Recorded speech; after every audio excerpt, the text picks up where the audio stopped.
ब्रह्मोपदेष्ट्रे मे गुरवे दैवताय च प्राप्याय प्रापकायास्तु நம ஸ்ரீநிதயே நமஹ. திருவேங்கடமுடையானுடைய பக்தர்களே, எஸ்விபிசி சேனல் ரசிகர்களே, உங்கள் அனைவருக்கும் என்னுடைய காலை வணக்கங்கள்.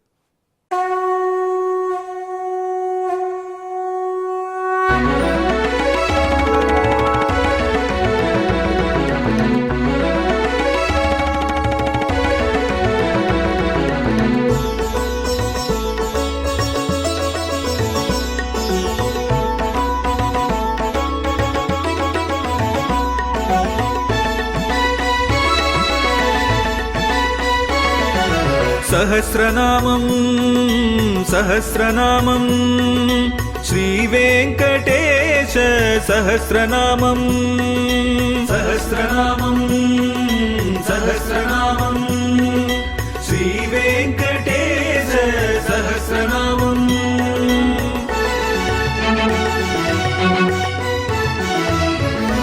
உலகில் கலிவினை தோஷம் அகற்றும் நாமம் சஹஸ்ரநாமம்.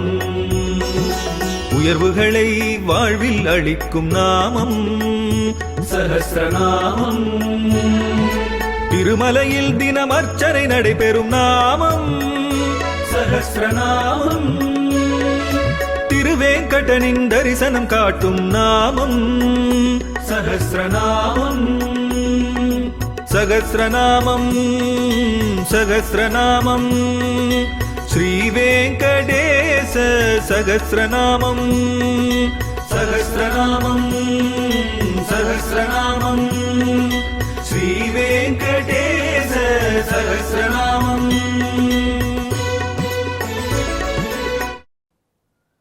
எம்பெருமான் திருவேங்கடமுடையான் நாள்தோறும் கேட்கக்கூடிய அவனுடைய 1000 திருநாமங்கள், அவைகளே ஒவ்வொரு திருநாமத்தின் பின்னணி என்ன, பொருள் என்ன என்று அக்குவேறு ஆணிவாயாக பிரித்து அலசி ஆய்ந்து சொல்லக்கூடிய வரலாறுகளை கேட்பதிலே ஆர்வத்தோடு இருக்கிறீர்களே, உங்களுக்கு என்ன பாக்கியம்!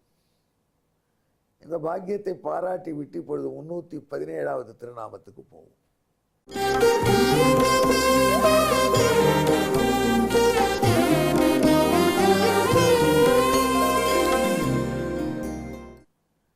எம்பெருமானுக்கு கதாகிரஜன் என்று ஒரு திருநாமம்.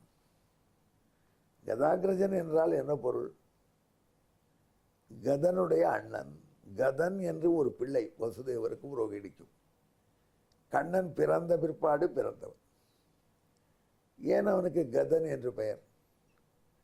சமஸ்கிருதத்தில் கதம் என்கிற வார்த்தை ரொம்ப அற்புதமான சொல். கதம் என்று நோய்க்கே பேர். கத கிளிஷ்டம் கஷ்டம் என்று பட்டத்திரிகள் சொல்கிறார். கதம் என்றால் நோய். நோயினாலே வாடுகின்றேன் குருவாயூரப்பா, உன் வரலாற்றை பாடக்கூட எனக்கு திறனில்லை, தயவுசெய்து எனக்கு நோயிலிருந்து விடுதலை கொடு, உன்னை நான் பாடி மகிழ்கிறேன் என்ற அளவிலே பட்டத்திரிகள் கத கிளிஷ்டம் கஷ்டம் என்று மருகுவார். சமஸ்கிருத கதம் என்பதாக நோய்க்கு பெயர். அதே அகதம் என்ற சமஸ்கிருதத்திலே இன்னொரு சொல், மருந்துக்கு பெயர். மருந்து மட்டும் எலிக்சர், டானிக், அகதம் என்று சொல்வார்கள். ஆனால் ஒரு வேடிக்கை பாருங்கள், கதம் என்ற சொல்லுக்கு மருந்தும் என்று பொருள் உண்டு. நேர் ஆப்போசிட் பொருள் ஒரே சொல்லுக்கு வருவது என்பது சில மொழியிலே அமையும். அது ஒரு அழகு. இதை பற்றி முன்பே ஒரு மொழி நான் உங்களுக்கு சொல்லியிருக்கலாம். திருவள்ளுவர் நாயனார் தமிழிலே பாடுகிறார், பயன சொல் பாராட்டுவானே மகன் எனல் மக்கள் பதடியனல். பயனில்லாத சொற்களையே பேசுகிற மனுஷனை மனுஷன்னு சொல்லாதே மகன் எனல் என்று எதிர்மறை வேங்கோள் வினை முற்றும் தமிழ்வாதியர் சொல்லிக் கொடுப்பார். மகன் என்று சொல்லாதேன்னு அர்த்தம் எனல் என்பதற்கு. பின்ன என்ன சொல்வது என்று கேட்கிறியா? மக்கள் பதடி, நெல்ல பதடின்னு ஒன்று வரும், அது அரிசியே இருக்காது. மாதிரி மனுஷ வடிவத்தில் இருக்கான், மனுஷனில் பதடி என்று சொல்ல வேண்டும். இப்பொழுது எனல் என்பதற்கு என்று சொல்ல வேண்டும் என்று பொருள். ஒரே எனல் என்ற சொல் ஒரே திருக்குறளிலே எனல் என்று சொல்லக்கூடாது என்ற எதிர்மறை பொருளும் அதாவது எதிர்மறை வேங்கோள் வினைமுற்றாகவும், அதே சமயத்தில் சொல் மக்கட்பதடி எனல் என்று சொல் மக்கட்பதடி என்று சொல் என்று வருவதனாலே வேங்கோள் வினைமுற்றாகவும் என்று எதிரெதிர் பொருள்களை ஏற்கிறதை பார்க்கிறோம். அது சமஸ்கிருதத்திலேயும் உண்டு. கதகா என்ற சொல்லுக்கு நோய் என்றும் பேர், நோய்க்கு உள்ள மருந்துக்கும் கதகா என்று பேர். அதுவும் கரெக்டுன்னு என்கிட்ட ஒரு நண்பர். ஏன்னா ஒரு நோய்க்கு மருந்து கொடுத்தால் அது அந்த நோய்க்கு மருந்து, அதுவே மற்றொரு நோயை உண்டாக்கும். ஆகையினால் அது ஒரு நோய், மருந்தே நோயாகுவதும் பார்க்கிறோம். பல ஆண்டுகள் சர்க்கரைக்கு மருந்து சாப்பிட்டு வந்தால் அது லிவரை கெடுத்துடும், ஃபேட்டி லிவரை நோதி வந்துடும். மருந்து நோயாக மாறக்கூடியதை பார்க்கிறோம். ஆனால் கதன் என்று இந்த பிள்ளைக்கு ஏன் பெயரிட்டார்கள்? கதன் என்றால் நோயா மருந்தா? இப்படி இரண்டு ஆப்போசிட் பொருளை தரக்கூடிய சொல்லை வைத்து வசுதேவர் தன் பிள்ளைக்கு ஏன் பெயர் வைக்க வேண்டும்? அது ஒரு அழகான பின்னணி, நம்ம ரசிக்கணும். கம்சனை கொன்றான் கண்ணபிரான். கம்சன் மாண்டு போனான். உடனே உக்ரசேனர் என்று கம்சனுடைய தகப்பனார், கண்ணனுடைய தாய் வழி பாட்டன் அம்மப்பா, அவருக்கு விடுதலை வந்து அவரை அரசன் அரியணையிலே ஏற்றி வைத்து கண்ணன் பட்டாபிஷேகம் செய்தான். அதன் பிறகு அதற்கு நடுவிலே வசுதேவர் தேவிக்கு விடுதலை ஆயிற்று. அதன் பிறகு வசுதேவர் கிருஷ்ணனுக்கு உபநயனம் செய்வித்தார், பலராமனுக்கும் செய்வித்தார்.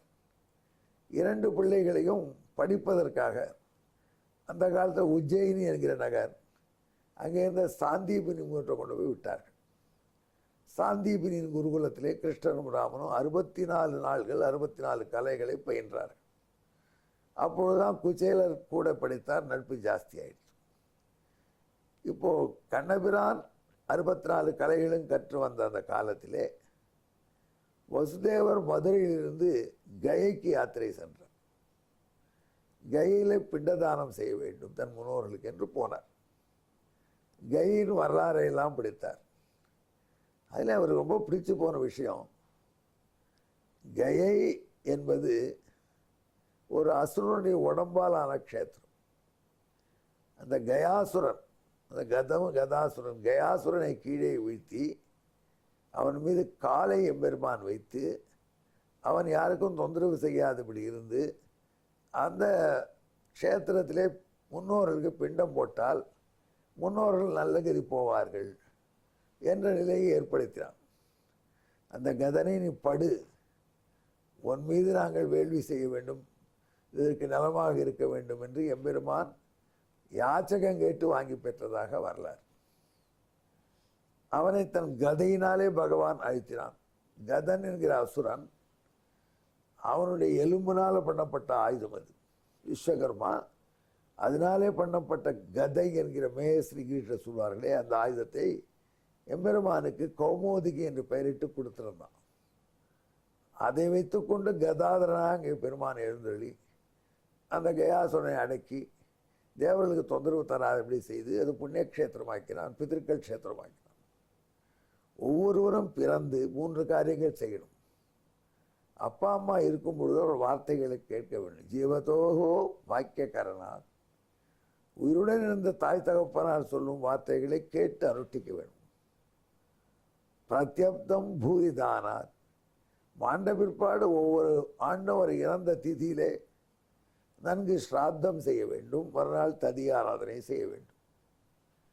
இதை 2 செய்தால் போராது. 3வது ஒன்று கயாயாம் பிண்டதானாச்ச, கயா க்ஷேத்திரம் செய்து பிண்டதானம் பண்ண வேண்டும்.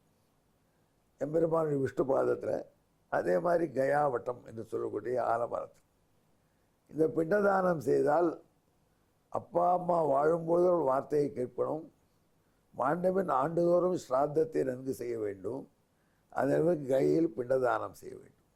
இந்த 3ம் செய்தால் ஒரு பிள்ளை பிள்ளையாகிறான். இல்லை என்றால் அந்த பிள்ளை அணில் பிள்ளை தென்னம்பிள்ளை என்ற ரூட்டில் போகிறான். ரொம்ப நாட்களாக நான் செய்யவில்லையேன்னு ஏங்கினேன். திருவேங்கடவுடனே அதையும் சென்ற ஆண்டு நடத்தி கொடுத்துட்டான்.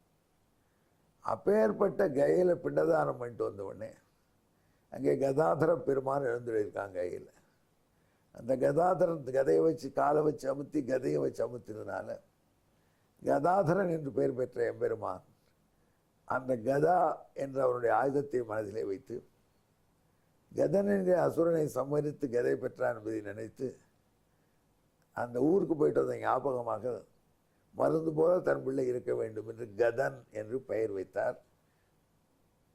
வசுதேவர் ரோஹிணிக்கு தனக்கும் பிறந்த அந்த பிள்ளைக்கு.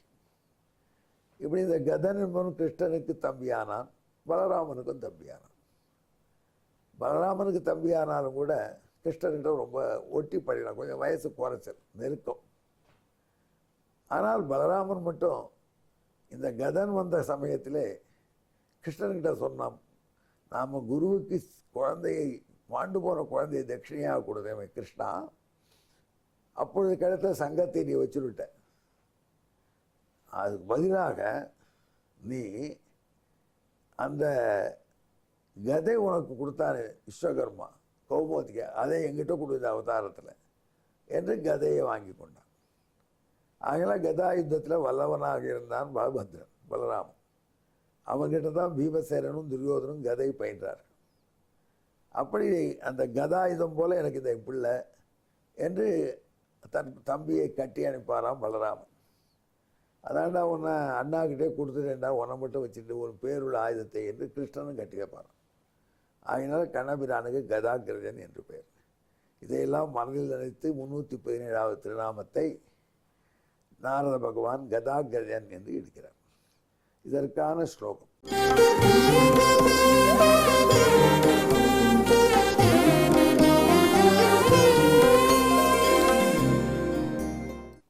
கதாபிதானோ வசுதேவ சூனுஹு சரோகிணி கர்ப்பஜ ஆசசோபி கதாதரஸ்யத கதேவ தஸ்ய கதாகிரஜோ நமத ஆச கிருஷ்ணஹா. தமிழிலே வசுதேவர் கை சென்று வந்தார். கம்சன் மாண்டு கண்ணன் ராமன் கலைகள் பயில உஜ்ஜயினி சென்று மதுரை மீண்டார். ரோகிணி என்றாள் மகவை. ராமன் கதனின் எலும்பால் செய்த கதையை பரிசாய் பெற்றான். முனிதர கதன் என பெயரை ஈந்தனர் புதிய மைந்தன் தனக்கு. கண்ணன் கதனின் அண்ணன், எனவே கதாகிரஜனானான். அன்பர்களை பாசமுடைய சகோதர பாசமிக்க தம்பிகள் அண்ணன்களாக வாழ கண்ணபிரானுடைய இந்த கதாகிரஜன் என்கிற திருநாமத்தை, கண்ணன் தானே திரிவேங்கடமுடையான் அண்ணல், அவன் திருநாமத்தை திரிவேங்கடமுடையானுடைய திவ்யமங்கல விக்கிரகத்தை ஜபித்து கொண்டு தியானம் பண்ணி கொண்டு ஜபியுங்கள். ஜபித்தால் சகோதர பாசம் வளரும். எங்கே என்னுடன் கலந்து ஜபியுங்கள். கதாகிரஜாய நமஹா, நமோ வெங்கடேசாய. நன்றி, வணக்கம்.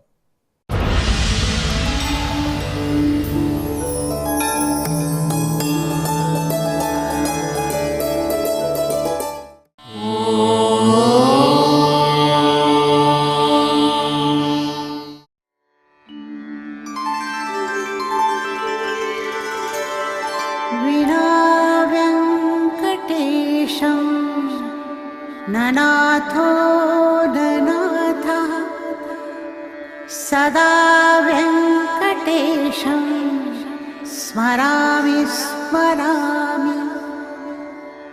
हरे वेङ्कटेश प्रसीद प्रसीद.